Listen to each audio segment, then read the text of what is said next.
Hello everyone and welcome to the very fourth Don't Be Bored podcast. Today I'm going to talk to you about upgrading games and sort of shininess and maybe a little bit more. You'll have to keep your ears listening to find out. Right, so upgrading games. It's something that can come across from deluxification and Kickstarters, they really are quite big on it. Now, there's a few games in my collection which I have gone out of my way to upgrade.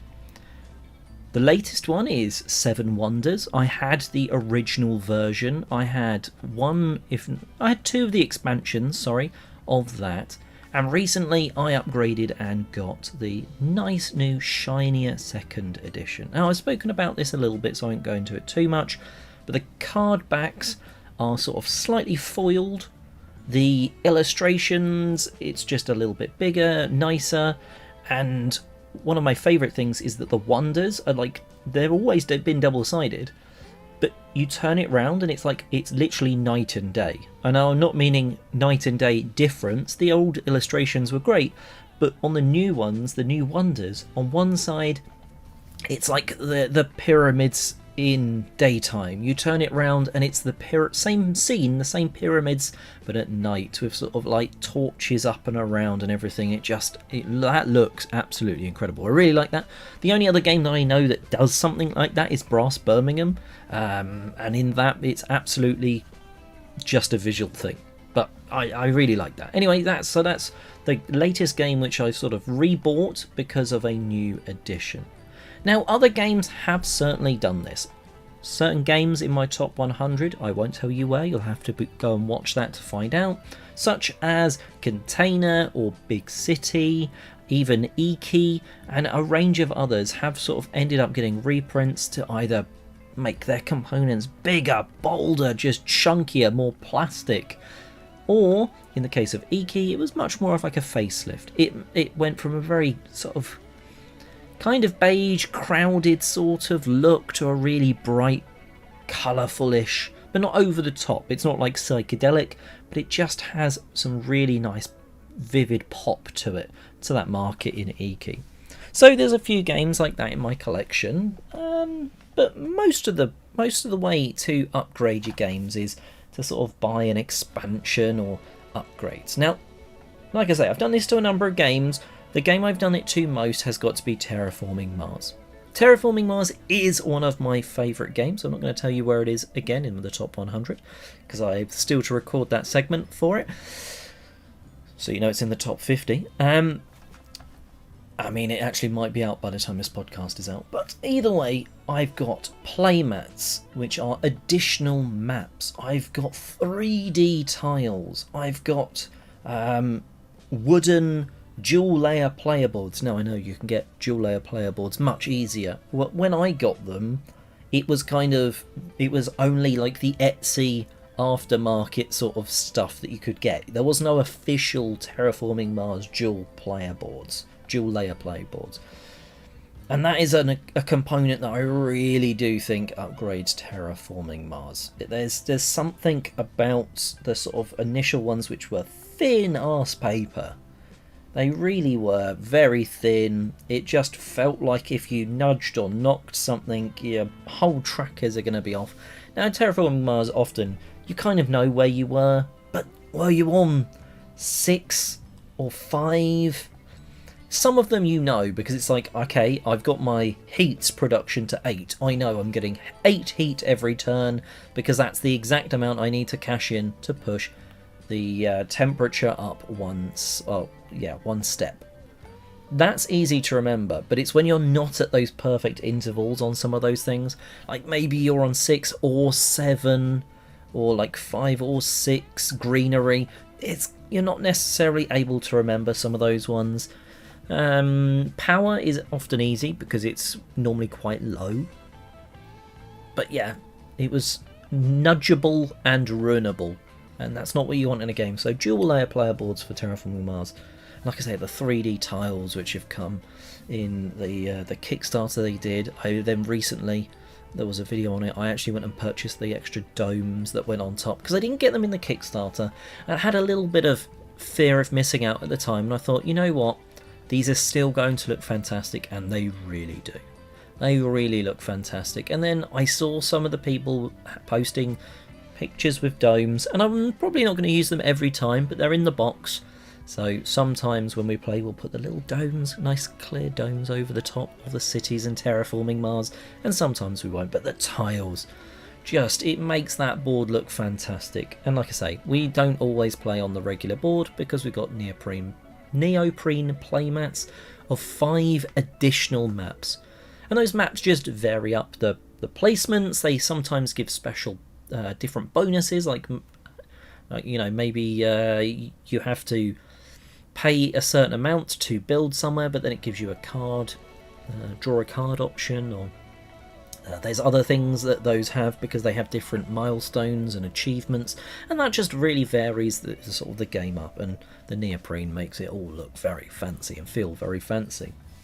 Neoprene is often a way that people see how they can upgrade their games, and I've only got it for a couple. I think Terraforming Mars is one.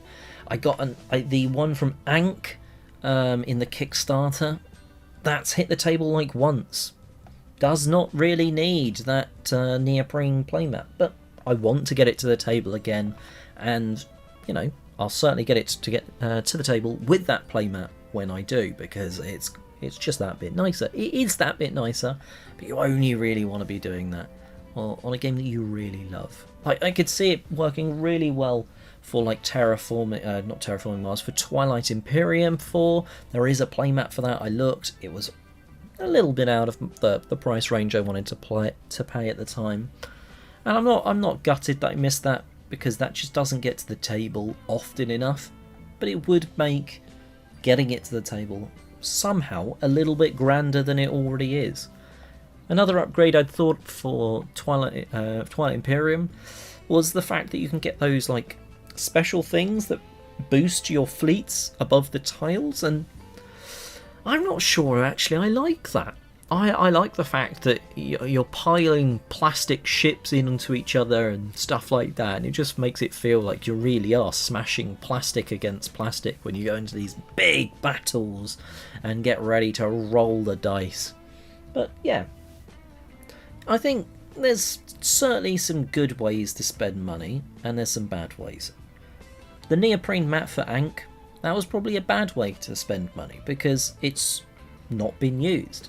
But if that was for another game that I played a lot more regularly, yeah, I could see that being a top-notch upgrade. But let me know in the comment section below, what's sort of your favourite upgrade to get for a game that you really like, and what's an upgrade, a bit like with that Ankh one, that maybe your wallet regrets or you regret. I think it's maybe more, I slightly regret doing it just because it seems like a bit of a waste of money, and I could have bought another small game for that. Friend of the channel, Simon from Amass Games, recently was on the Board Game Geek podcast talking about worker placement, as well as how he got into the hobby, how he, maybe started his journey towards thousands of YouTube videos. And they were talking about worker placement games, and I thought, well, I could talk about a couple of my favourite ones. I haven't played them in a long time, but there's 2 games that really stand out to me in the worker placement sort of genre. First one is Viticulture, and that's because it's one of my favourite worker placement games. It's not necessarily the theme, I don't drink wine, but I do think the theme is a very pleasant one and a really logical one. It doesn't matter how hard the game is, it's still fairly intuitive that you need to plant grapes, you need to then pick them, you store them, you can then convert them into wine, and then you're selling the wine to actually go about it. A lot of people say the Tuscany expansion, which adds the really cool orange building or structure cards. I'm a huge fan of those orange cards, but overall I think the Tuscany expansion is not overrated. I think it's a very good expansion, but I don't think it's as necessary as a lot of people make out. And the other worker placement game that I think is absolutely phenomenal is Lords of Waterdeep. It's got one of my favourite things that not many worker placement games do, and that's expand by player choice the options that are available. And what I mean by that is in Lords of Waterdeep you have a range of basic locations that you can go to with your meeples. Now they might be getting you and I'm just going to call them cubes because I can never remember what's a cleric, what's a soldier, etc. But it's going to get you, maybe go here and you get 2 orange cubes, go here you might get a black and a white cube, and then you can go and spend them by doing a quest and completing a quest card and stuff like that. There is a lot more to it than that, but the mechanic I really love in Lords of Waterdeep is the fact that you can go to do a build action and effectively pay to put a new worker placement spot out that is good for everyone, but if someone else uses it you get a little bonus. It's fascinating how every game of Lords of Waterdeep just feels that bit different and that bit unique depending on what buildings come out into play. And some people go massively into them, some people don't use them at all. It's a really good choice though of, this is someone else's building. I really need that resource. I can't get it in any other way this round because the one spot that gives me a purple cube has already been taken.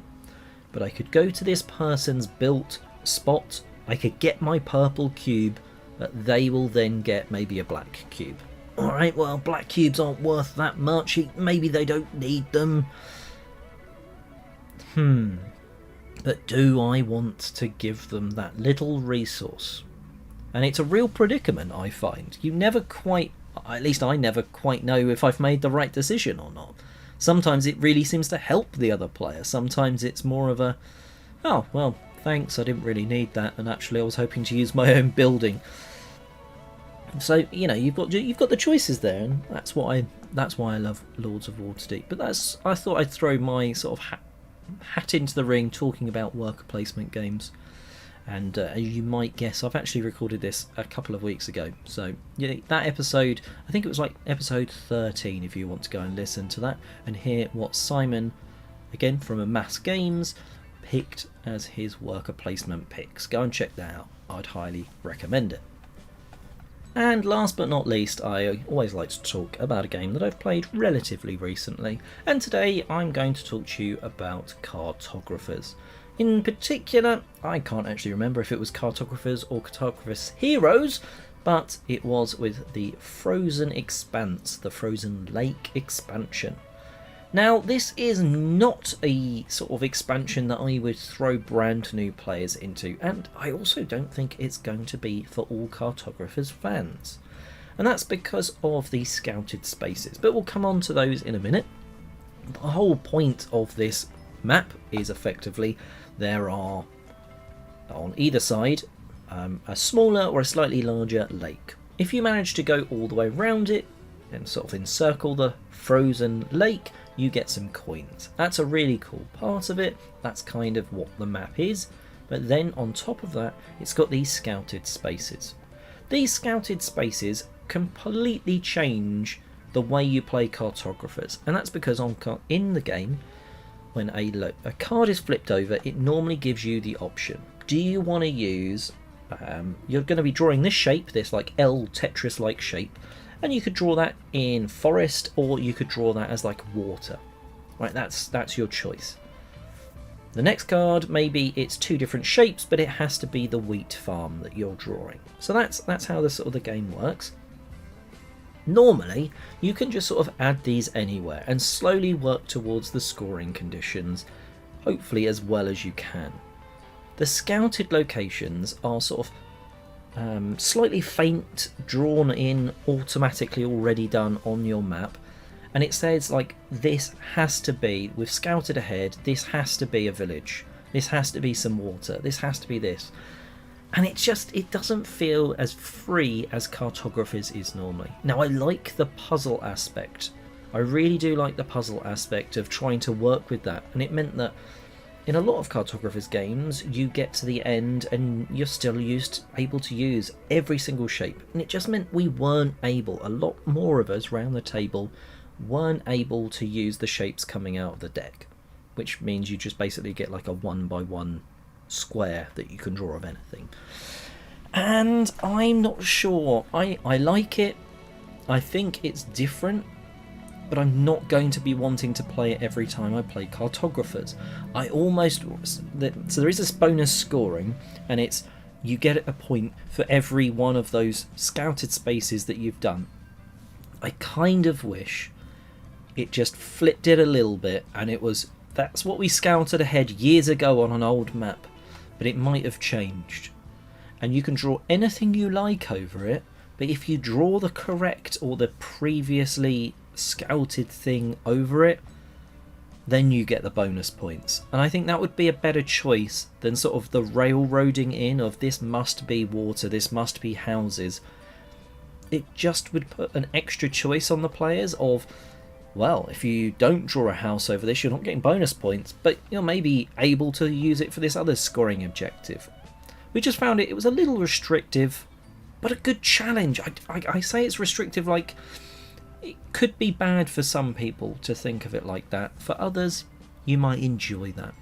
Anyway, that's the Frozen Expanse. I think map pack number 4 for Cartographers/Cartographers Heroes. And that's a game I've played relatively recently. Anyway, that's enough of me waffling on today. Thank you very much for lending me your ears.